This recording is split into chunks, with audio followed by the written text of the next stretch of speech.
我是做梦都没想到梅花肉搭配苹果会这么好吃，这种做法很多朋友都没有吃过，更加没有看过。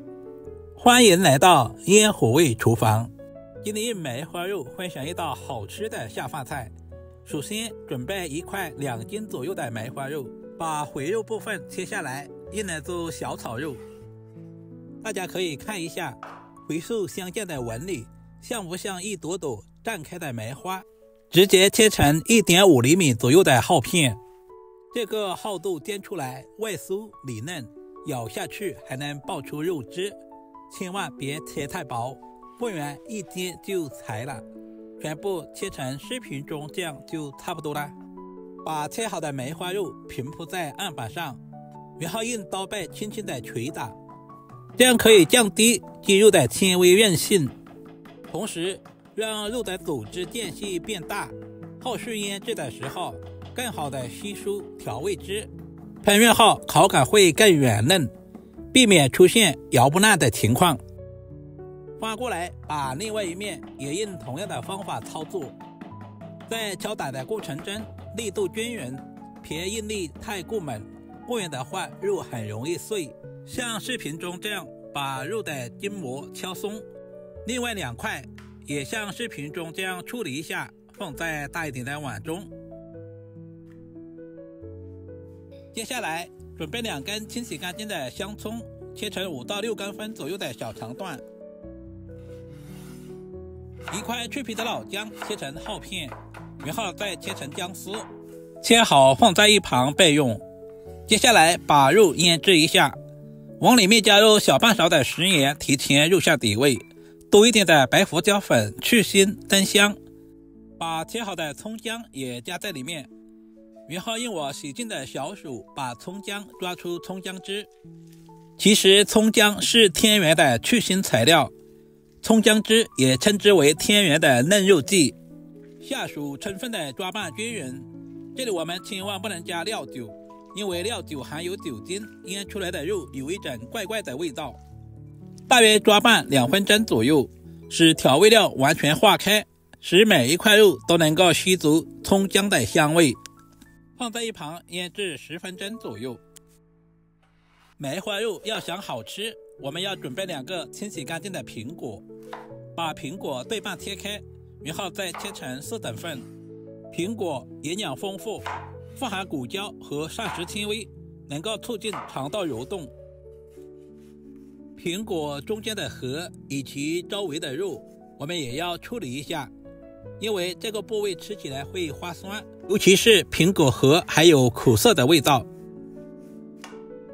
像视频中这样处理一下，这样就不会影响整道菜的口感。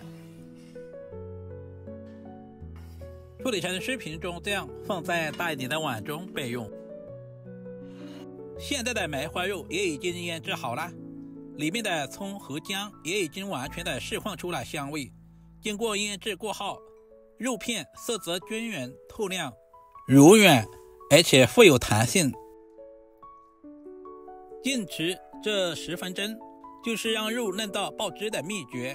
把葱和姜全部挑选出来，把梅花肉放在盘中备用。准备平底锅，加入少许的食用油，把油温烧至冒烟。接下来把腌制好的梅花肉一块一块的平铺在锅底，全程可以中小火慢慢的煎制。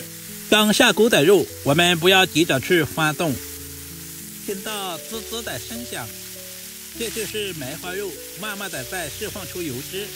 用筷子稍微的拍动一下，这样使梅花肉受热更均匀，同时还可以防止粘锅。大约煎至2分钟左右，我们就翻过来煎另外一面。高温能使肉的表层蛋白质快速凝固，能避免内部水分流失。这里我们要勤翻动，使每一块肉都能够受热更均匀。大约经过5分钟左右的煎制，梅花肉的表面慢慢的变成了金黄色，这个颜色看着就特别的有食欲，同时也忍不住流口水了。把梅花肉煎制成视频中这样，直接控油捞出备用。另起锅加入60克左右的生抽酱油，然后再加入20克左右的蚝油，加入10克左右的老抽上色。因为这些调味料里面都含有盐分，所以我们就不需要添加食盐了。熬2分钟左右，把酱汁熬出香味。往锅中加入1大碗的温水，接下来把煎制好的梅花肉一块一块的下在锅中。因为苹果有一种特殊的鲜香味，所以我们不需要添加太多的辅料。把切好的苹果一块一块的下在锅中。因为煎制过后的梅花肉大约有6到7成熟了，所以汤汁也不需要太多，像视频中这样微微的没过梅花肉就可以。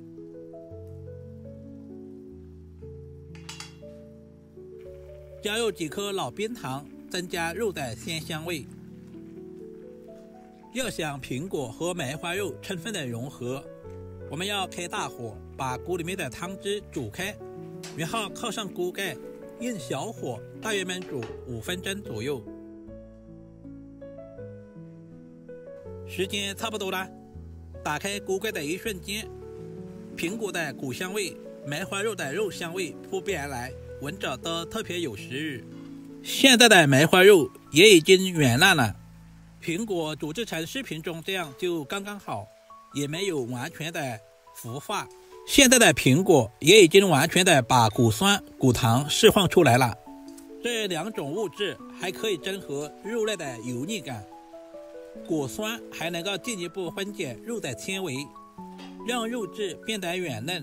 开大火，把锅里面的汤汁收至浓稠，把裹满酱汁的梅花肉直接加出来，放在大一点的盘中，自然放凉备用。接下来提前准备一锅开水，加入几滴食用油，小半勺的食盐，把提前切好的西兰花倒在锅中。我们要把西兰花煮至断生，食盐可以提前给西兰花入下底味，食用油可以锁住西兰花翠绿的颜色。大约煮2到3分钟左右，把西兰花煮至断生，煮制成视频中这样透明的状态，直接控水捞出备用。这个时候的梅花肉也已经完全的凉透了，切成均匀的块，但是也不需要切太大，这样方便老人和小孩食用。全部切成视频中这样摆在盘中，焯水过后的西兰花同时也摆在盘中。这样一道好吃又美味的苹果焖梅花肉就这样做好啦，是不是非常的简单？梅花肉鲜嫩多汁，苹果保留了清甜口感，还能解腻，不管是下饭还是当做家常菜都非常的合适，大家一定要尝试一下。如果视频对您的厨艺有那么一点点帮助，就麻烦点赞收藏，我们下个视频再见吧。